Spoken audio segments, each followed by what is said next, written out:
E agora vamos para a nossa aula de eucariotos. Os eucariotos são chamados eucariotos porque apresentam um núcleo. Então, os eucariotos têm como principal característica o núcleo. Esse núcleo apresenta uma dupla camada com poros e nele está o material genético. Diferentemente dos procariotos, que a gente falou na outra aula, o material genético dos procariotos se encontra disperso no citoplasma. Já o material genético dos eucariotos se encontra dentro de uma membrana chamada carioteca. Aqui do lado a gente vê uma fotomicrografia de um núcleo em que dá para perceber que existe uma dupla membrana, porque entre uma membrana mais escura e outra mais escura existe um espaçozinho mais claro. Então, esse espaçozinho mais claro define que existe uma dupla membrana. E a parte que se sobressai no núcleo é chamada de nucléolo. Aqui a gente vê o mesmo desenho do slide anterior, só que como um esquema, que a gente vê o sistema de poros do núcleo com o seu nucléolo. Toda célula eucariótica possui organelas membranosas, o que não acontece nas células procarióticas. As células procarióticas não possuem nenhuma organela. A única coisa que a célula procariótica possui são os ribossomos, que são menores do que os que existem nas células eucarióticas. Então, entre as organelas que a gente vai ter nas células eucarióticas, a gente tem as mitocôndrias. E sempre que falar em mitocôndria, lembra de geração de energia. E o que é a energia do nosso corpo? ATP. Então, são nas mitocôndrias que vai ocorrer a produção de ATP. Lá no finalzinho do ciclo de Krebs, lá quando o oxigênio entra, desde quando o oxigênio entra na respiração, ele já vai com a função de ser um aceptor final de elétrons lá no final da cadeia respiratória. É uma das últimas reações que existe para a gente conseguir fazer esse ATP. As mitocôndrias apresentam uma dupla membrana, uma membrana externa, uma membrana interna, e essa membrana interna, ela se invagina para dentro da célula, para dentro da organela, formando o que a gente chama de cristas. Então, cada partezinha dessa é uma crista mitocondrial. Ela também apresenta seu próprio DNA, é um DNA simples, circular. Um esquema das mitocôndrias, a gente viu no outro slide uma fotomicrografia, esse aqui é um esquema que fica bem mais fácil da gente entender. Então, a membrana externa da mitocôndria, membrana interna, formando cristas. A gente tem também o DNA simples, circular, e essas bolinhas aqui são os ribossomas da mitocôndria. Por que uma organela tem DNA e ribossomo? Porque acredita-se que as mitocôndrias, logo no início, quando elas surgiram, elas não eram organelas de dentro da célula. Elas eram seres viventes que eram independentes. Só que foi englobado, foi fagocitado por uma célula eucariótica anaeróbica, que ela não utilizava oxigênio para produzir energia. Então, à medida que essa mitocôndria, que era um ser procariótico aeróbico, foi engolfada, foi englobada por meio de fagocitose, ela acabou realizando uma relação simbiótica com essa célula.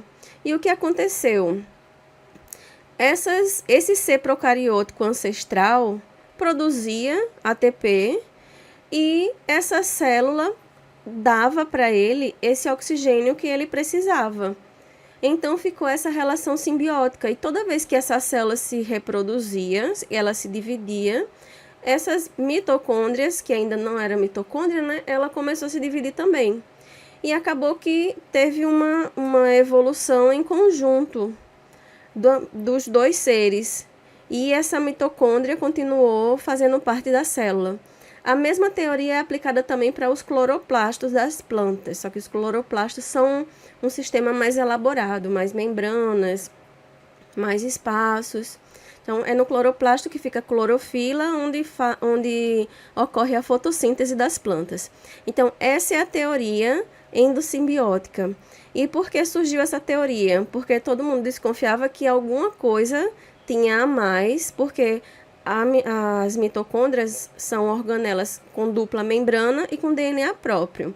Então, surgiu essa teoria que diz que a dupla membrana é devido a fagocitose, que quando se fagocita algo na célula, a parte da membrana plasmática da célula envolve o que foi fagocitado. Então, por isso, essa dupla membrana.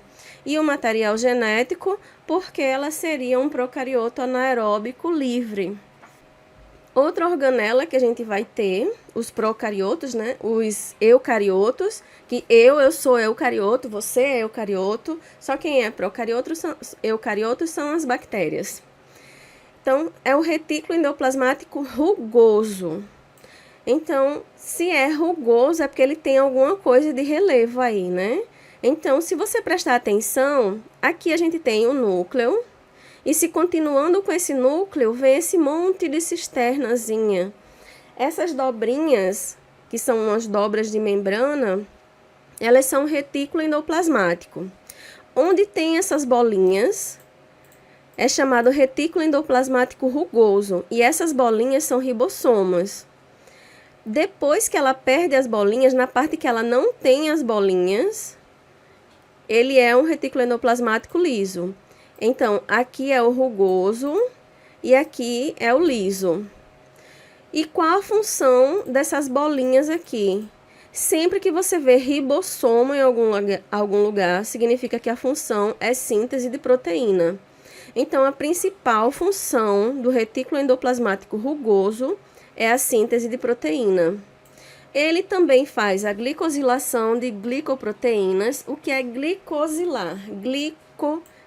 Vem de glicose, então colocar uma glicose nas proteínas é uma forma de sinalização. Produção de fosfolipídios, membrana plasmática, e montagem de proteínas. Então, tudo relacionado à proteína acontece onde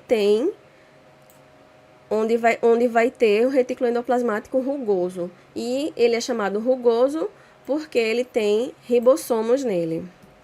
Depois do retículo endoplasmático rugoso, aparece aqui o retículo endoplasmático liso, que eles não têm a mesma função. O rugoso está mais relacionado à questão das proteínas.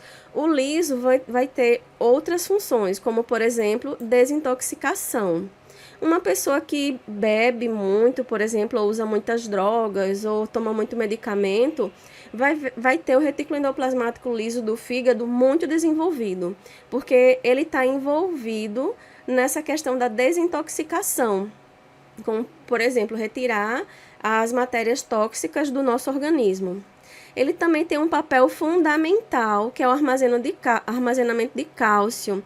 Isso é muito importante, eu vi cair já em várias questões isso aqui, o armazenamento de cálcio no retículo endoplasmático liso. Só que esse armazenamento de cálcio ocorre muito no músculo, que é tecido muscular estriado esquelético. E no músculo, o retículo endoplasmático liso não vai se chamar retículo endoplasmático liso, vai se chamar retículo sarcoplasmático, porque no músculo, geralmente as estruturas mudam de nome. É a mesma coisa, só que com nome diferente.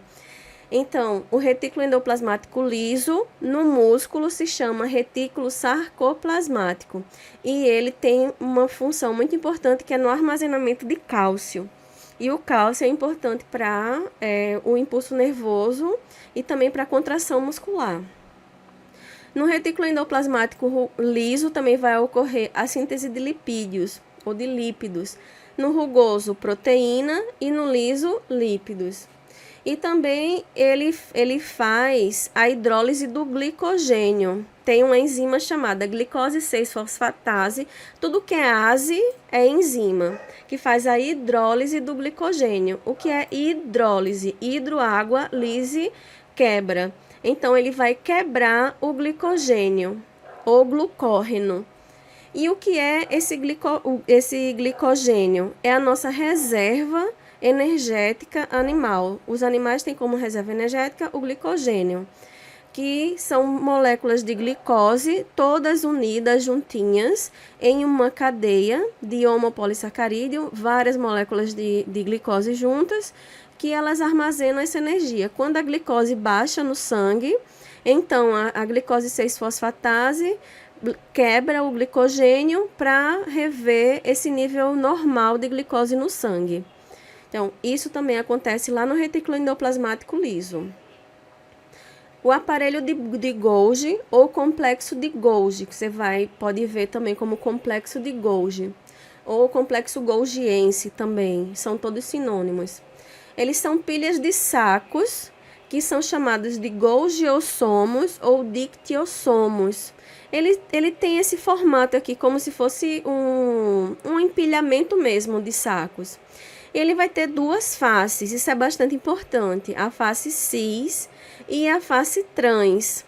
Na face cis, as coisas entram, na face trans, as coisas saem.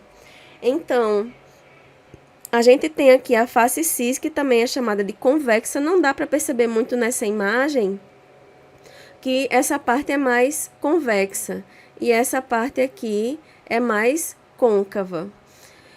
E qual a principal função do aparelho de Golgi? É o empacotamento. Ele coloca em vesículas. Tá vendo isso aqui? É uma vesícula secretora.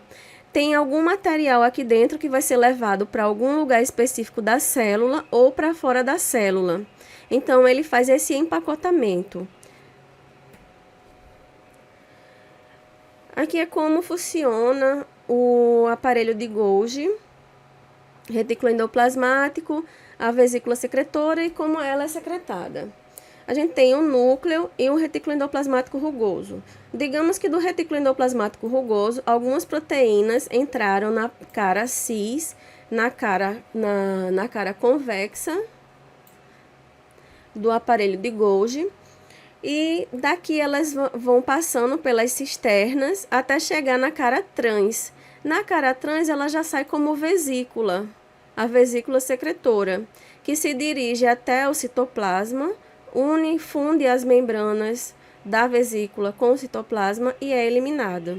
Então aqui é um processo, uma exemplificação bem simples do que acontece. E todas as nossas organelas estão conectadas de alguma forma. Uma complementa a função da outra. Lisossomos. Falou em mitocôndria, falou em energia. Retículo endoplasmático rugoso, proteína. Retículo endoplasmático liso, lipídio e desintoxicação. Lisossomo, digestão. É o estômago da célula. Então, lisossomo, sempre que falar em lisossomo, você vai associar a digestão. Os lisossomos são uma bolsinha, uma vesícula cheia de enzimas, lotada de todo tipo de enzima, lipase, nuclease, proteinase, todo tipo de enzima tem naquele lisossomo. E o que é que ele faz? Ele faz a digestão celular. Como, por exemplo, uma bactéria foi fagocitada aqui. Então, logo vem um lisossoma e se adere à membrana desse fagossomo. O fagossomo é quando algum elemento é fagocitado e essa bolsinha de membrana plasmática com o elemento dentro chama fagossoma. Então, o lisossomo vem aqui, libera as suas enzimas digestivas para realizar a digestão desse material. O lisossomo também faz uma questão muito importante, que é a renovação das organelas. As organelas não têm um tempo de vida indeterminado ou vivem para sempre, não. Quando a organela não está funcionando bem, então ela precisa ser renovada. Então, e quem faz essa renovação é o lisossomo num processo chamado autofagia. Auto significa a si mesmo e fagia, comer. Então, a célula come a si mesmo. Então, por exemplo, vamos usar essa figura. Tem uma mitocôndria que está muito velha, não está mais funcionando bem. Então, o lisossomo vem nela e faz a digestão. E tudo que é retirado dessa digestão da mitocôndria é reutilizado, porque o corpo tende a sempre economizar energia. Então, os lisossomos, além de fazer a parte da digestão celular, ainda fazem essa renovação das organelas por meio da autofagia. E agora a gente vai falar dos peroxissomos. Eles às vezes são um pouco esquecidos, peroxissomos, mas são nossas organelas e às vezes caem sim em parciais, em eras. Então, qual a função dos peroxissomos? Primeiro, a função dos peroxissomos, eles eliminam coisas tóxicas. Como, por exemplo, isso aqui não faz parte, tá? Então, oxidação de ácidos graxos acontece no peroxissomos. Só que quando os ácidos graxos são oxidados, ácidos graxos são lipídios. E a oxidação deles fazem a quebra deles. Se oxida os ácidos graxos para a gente usar como fonte de energia. Essa oxidação, que é um processo normal, forma substâncias que são nocivas ao nosso corpo, como, por exemplo, o peróxido de hidrogênio, que é a água oxigenada. Só que no peroxissomo tem uma enzima chamada catalase, e ele transforma essa água oxigenada, que é o peróxido de hidrogênio, em água mais oxigênio, que é uma coisa inócua para o nosso organismo. Então, o peroxissomo, ele também faz essa função assim, de desintoxicar, de tirar as substâncias que são nocivas do nosso corpo.